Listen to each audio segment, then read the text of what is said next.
मित्रांनो, पुन्हा एकदा तुमचं स्वागत आहे आपल्या 6 महिन्याच्या स्पोकन इंग्लिश कोर्समध्ये, ज्या ठिकाणी आज आपण शुड हा टॉपिक पाहतोय.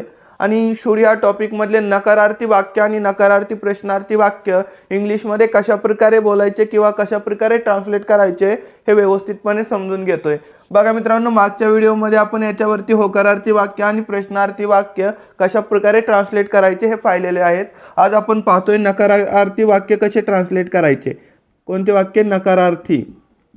तर बघा, नकारार्थी वाक्याला इंग्लिशमध्ये काय म्हणतात तुम्हाला मी मागे लिहून दिलं होतं. ठीक आहे, नकारार्थी वाक्याला नेगेटिव्ह सेंटेन्स असं म्हटलं जातं. तर बघा, नकारार्थी वाक्य कशा प्रकारे ट्रान्सलेट करायचे ह्याच्यासाठी जो फॉर्म्युला आहे तो फॉर्म्युला सुरुवातीला समजून घ्या. फॉर्म्युला आहे, सुरुवातीला सब्जेक्ट लिहिणार, त्याच्यानंतर शुड लिहिणार. काय?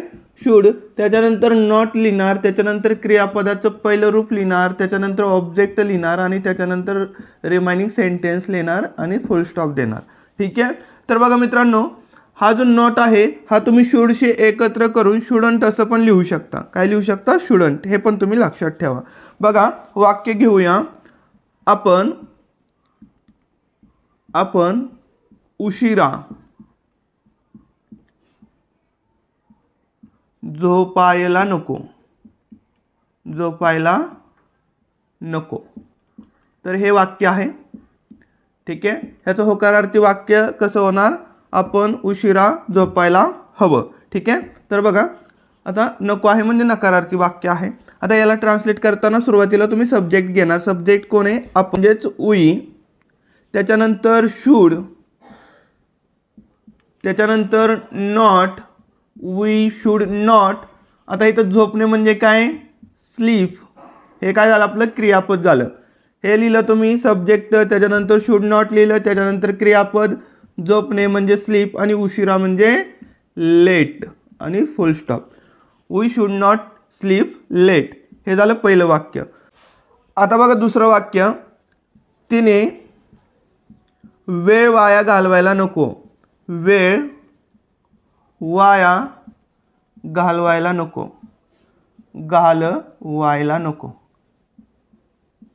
घालवायला नको. हे वाक्य कसं ट्रान्सलेट करणार? सुरुवातीला तिने म्हणजेच काय येणार?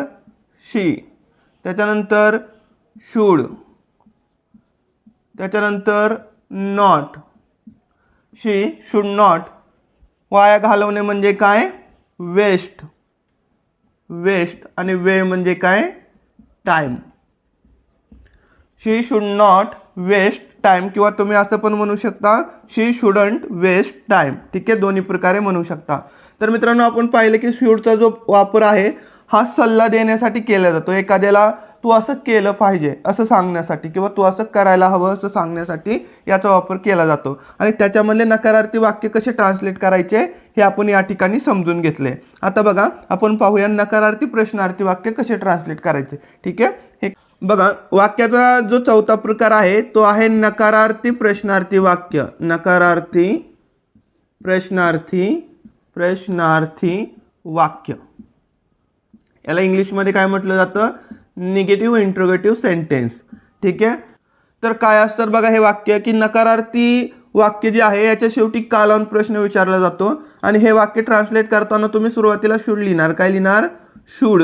त्याच्यानंतर सब्जेक्ट, त्याच्यानंतर नॉट, त्याच्यानंतर क्रियापदाचं पहिलं रूप, त्याच्यानंतर ऑब्जेक्ट आणि त्याच्यानंतर रिमाइनिंग सेंटेन्स. ठीक आहे. तर बघा, वाक्यामध्ये जर एखादं नसेल तर त्याला ते सोडून देऊन पुढच्याकडे जायचं. असं जर ऑब्जेक्ट नसेल तर ऑब्जेक्ट सोडून द्यायचं आणि रिमाइनिंग सेंटेन्सकडे जायचं आणि शेवटी प्रश्नचिन्ह द्यायचं. ठीक आहे. आता आपण छोटे छोटे वाक्य घेतोय. ज्यावेळेस आपले सर्व प्रकारचे वाक्य शिकून होईल ना, त्यावेळेस आपण एकच व्हिडिओ बनवतोय ज्याच्यामध्ये सर्व म्हणजे मोठमोठे वाक्य तुम्हाला त्या ठिकाणी कसे ट्रान्सलेट करायचे हे पाहायला भेटतील. ठीक आहे. तर बघा मित्रांनो, या ठिकाणी एक गोष्ट लक्षात ठेवा की शुड आणि नॉट याला एकत्र करून तुम्ही शुडंट असं लिहू शकता. ठीक आहे. या ठिकाणी बघा, असं शुडंट, त्याच्यानंतर सब्जेक्ट, त्याच्यानंतर क्रियापदाचं पहिलं रूप, ऑब्जेक्ट, रिमाइनिंग सेंटेन्स आणि प्रश्नचिन्ह. ठीक आहे. आता एक वाक्य घेऊया याच्यावरती, तुम्ही रोज व्यायाम करायला नको का? व्यायाम करायला नको का? तुम्ही रोज व्यायाम करायला नको का? आणि प्रश्नचिन्ह. ठीक आहे. तर काय करणार, सुरुवातीला तुम्ही शुड लिहिणार, शुड, त्याच्यानंतर सब्जेक्ट तुम्ही म्हणजे यू, शुड यू, त्याच्यानंतर नॉट, त्याच्यानंतर क्रियापद. क्रियापद काय आहे तर व्यायाम करणे म्हणजे एक्सरसाइज,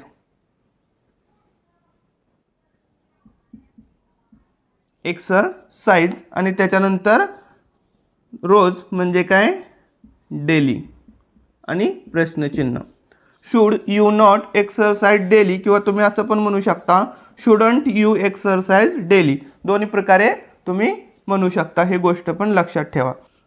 त्याच्यानंतर बघा पुढचं वाक्य आहे, तिने वेळेवर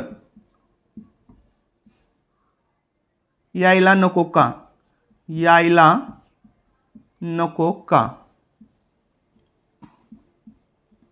तिने वेळेवर यायला नको का? आणि प्रश्नचिन्ह. ठीक आहे. तर बघा काय करणार आहे या ठिकाणी, आता आपण शुडंट लिहूया. शुडंट लिहिलं. शुडंट, सब्जेक्ट कोण आहे? तिने म्हणजेच शी, त्याच्यानंतर शुडंट शी, त्याच्यानंतर क्रियापद. बघा शुड आणि नॉटला एकत्र करून या ठिकाणी लिहिलं, त्याच्यानंतर सब्जेक्ट लिहिला, ती म्हणजे शी, त्याच्यानंतर क्रियापद. क्रियापद काय?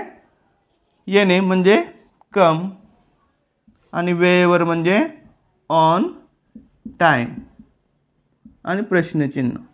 Shouldn't she come on time, किंवा should she not come on time, अशा प्रकारे तुम्ही ट्रान्सलेट करू शकता. ठीक आहे.